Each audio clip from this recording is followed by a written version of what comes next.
A Bíblia, como uma fonte de fascínio e mistério, continua a intrigar muitos estudiosos e fiéis. Um dos enigmas que vamos explorar hoje é um dos mistérios mais fascinantes da Bíblia. Os 3 homens que nunca experimentaram a morte. Você já se perguntou quem são eles e como isso é possível? Prepare-se para uma jornada através das Escrituras, onde revelaremos as histórias surpreendentes de Enoque, Elias e um terceiro personagem que muitos desconhecem e vai te surpreender. Vamos desvendar os segredos por trás desses homens, analisando os textos sagrados e entendendo o contexto histórico e espiritual de cada um. Você descobrirá como suas vidas extraordinárias e suas conexões com Deus os levaram a um destino único e sobrenatural. Na maioria dos casos, a morte é um destino comum a todos os seres humanos, mas a Bíblia menciona alguns casos excepcionais. Esses casos destacam pessoas que, de alguma forma, experimentaram uma forma de imortalidade ou foram poupadas da morte física. Entre esses exemplos destacam-se Enoque, que andou com Deus e desapareceu, pois Deus o havia levado, como descrito em Gênesis capítulo 5, versículo 24. E Elias, que foi levado ao céu em um carro de fogo sem experimentar a morte, como descrito no segundo livro de Reis, no capítulo 2, versículo 11. Além disso, há mais um que é pouco contado nas histórias bíblicas. A primeira pessoa é Enoque.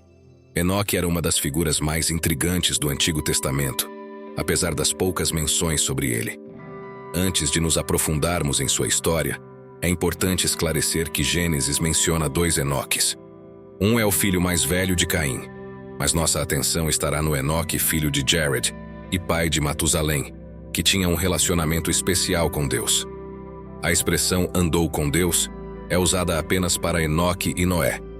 Jared tinha 162 anos quando Enoque nasceu e viveu mais 800 anos, tendo outros filhos e filhas, falecendo aos 962 anos. Aos 65 anos, Enoque se tornou pai de Matusalém. Ele andou em comunhão habitual com Deus por 300 anos após o nascimento de Matusalém e teve outros filhos e filhas, vivendo um total de 365 anos. Enoque viveu em uma época de decadência moral nos dias de Noé. Ele foi enviado por Deus para advertir o povo sobre a necessidade de arrependimento, antecipando o julgamento divino. Embora se sentisse inadequado para essa missão, Deus prometeu fortalecê-lo e protegê-lo. Com coragem renovada, Enoque ensinou sobre Jesus Cristo, arrependimento, batismo e o Espírito Santo. Algumas pessoas acreditaram nele, foram batizadas e seguiram ao Senhor. Vivendo em amor e retidão, cuidavam uns dos outros e foram chamados de Sião. Certo dia, Deus mostrou a Enoque uma visão do futuro. Ele viu a vida, morte e ressurreição de Jesus Cristo, a restauração do Evangelho nos últimos dias e a segunda vinda de Jesus. Em reverente temor e obediência, Enoque andou com Deus até ser levado para estar com ele. Este foi o primeiro arrebatamento documentado, onde Enoque foi simplesmente levado por Deus, talvez devido à sua profunda comunhão com o Senhor. Em Hebreus capítulo 11, versículo 5 lemos: Foi pela fé que Enoque escapou da morte. Ele foi levado para Deus, e ninguém o encontrou porque Deus mesmo o havia levado. Antes disso, ele já havia agradado a Deus. Este relato enfatiza que, sem fé, é impossível agradar a Deus, pois é necessário crer que Ele existe e recompensa aqueles que o buscam. Enoque é um exemplo poderoso de arrebatamento no Novo Testamento, destacando a verdade das Escrituras sobre a redenção final para todos que colocam sua fé no Senhor.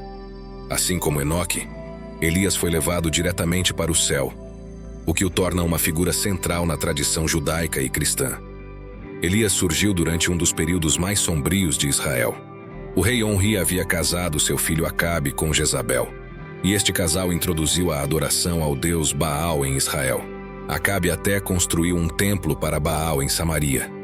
Nesse contexto turbulento de idolatria e paganismo, Elias foi chamado para servir como porta-voz de Deus. Ele tinha a responsabilidade de lembrar os israelitas que eles eram o povo do Senhor. Anunciou ao rei Acabe: Tão certo como vive o Senhor, o Deus de Israel, o Deus a quem adoro e sirvo, te garanto que não haverá nem chuva nem orvalho durante vários anos, até eu dizer basta. Devemos lembrar que Baal era considerado o deus do clima, da vida e da fertilidade. Então essa seca representava um ataque direto à suposta capacidade de Baal de controlar as condições do tempo. Após essa profecia, Elias recebeu instruções divinas para se retirar para o leste e se esconder junto ao ribeiro de Querite. Ali, Elias foi sustentado milagrosamente. A água vinha do ribeiro e pão e carne eram trazidos por corvos. Quando o ribeiro secou devido à seca severa, ele foi instruído a ir até uma viúva em Sarepta. Inicialmente, podia-se imaginar que essa viúva seria uma mulher de posses, mas o texto bíblico revela a situação precária em que ela vivia. De maneira milagrosa e providencial, Deus multiplicou a reserva de farinha e azeite da viúva até que a chuva voltasse a cair sobre a terra. Ainda no mesmo capítulo, o filho da viúva adoeceu e morreu. A expressão "que tenho eu contigo, homem de Deus", mostra que a mulher associou a visita do profeta Elias à enfermidade do filho. Esse acontecimento serviria como uma grande prova da identidade de Elias como profeta do Senhor. Ele orou a Deus, e o filho da viúva foi restaurado à vida. Durante o período da seca profetizada por Elias, a fome castigou Samaria. Jezabel mandou matar os profetas do Senhor, e Acabe culpava Elias pela miséria em Israel. Mas o profeta deixou claro que Acabe e sua família eram os verdadeiros culpados por causa da idolatria a um falso Deus. Elias convocou todo Israel a comparecer ao Monte Carmelo, onde confrontaria os profetas de Baal sustentados por Jezabel. Os 450 profetas de Baal e os 400 profetas de Aserá foram até o monte, onde 2 sacrifícios seriam apresentados, um pelos pagãos e outro pelo profeta do Senhor. Ninguém poderia queimar os sacrifícios. O fogo deveria surgir de forma sobrenatural. O verdadeiro Deus seria aquele que queimasse o sacrifício. Os profetas de Baal fizeram tudo o que puderam, mas nada aconteceu.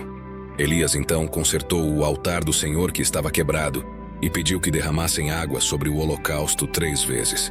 O profeta Elias clamou ao Senhor: "Ó Senhor Deus de Abraão, de Isaque e de Jacó, prova agora que és o Deus de Israel, e que eu sou o teu servo, e que fiz tudo isto de acordo com a tua ordem.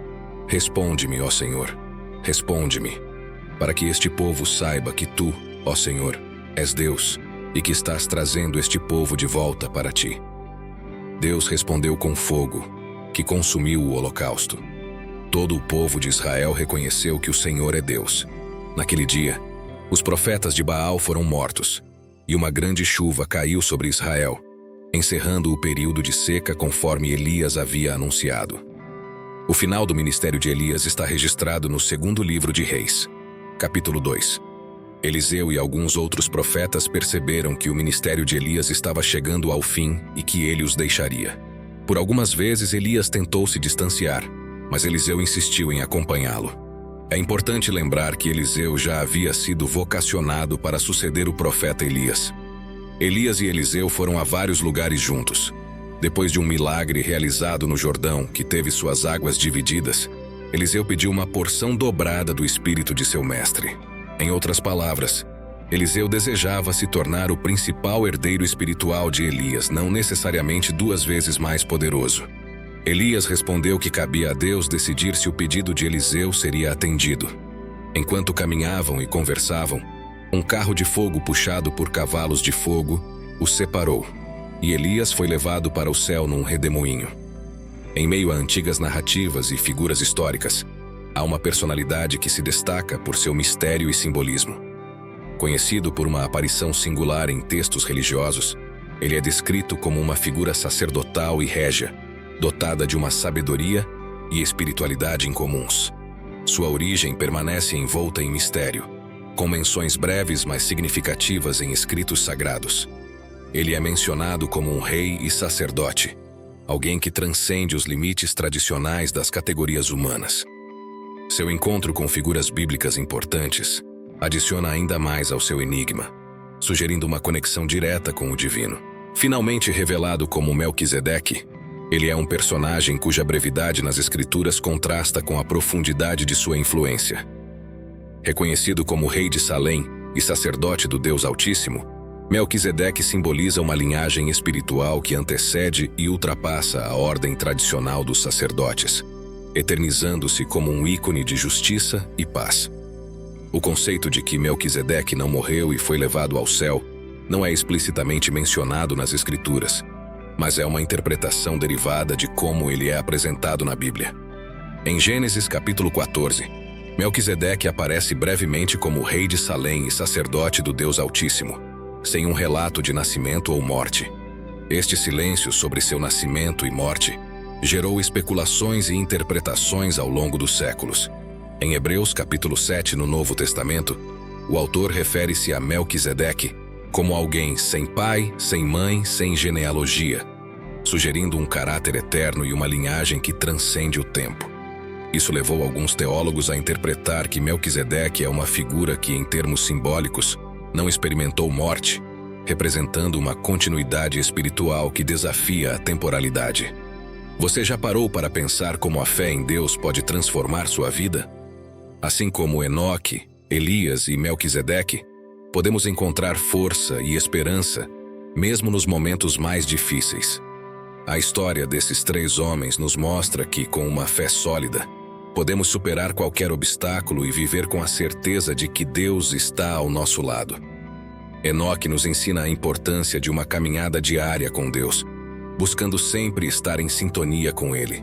Elias nos inspira a sermos corajosos e obedientes, mesmo quando enfrentamos grandes desafios.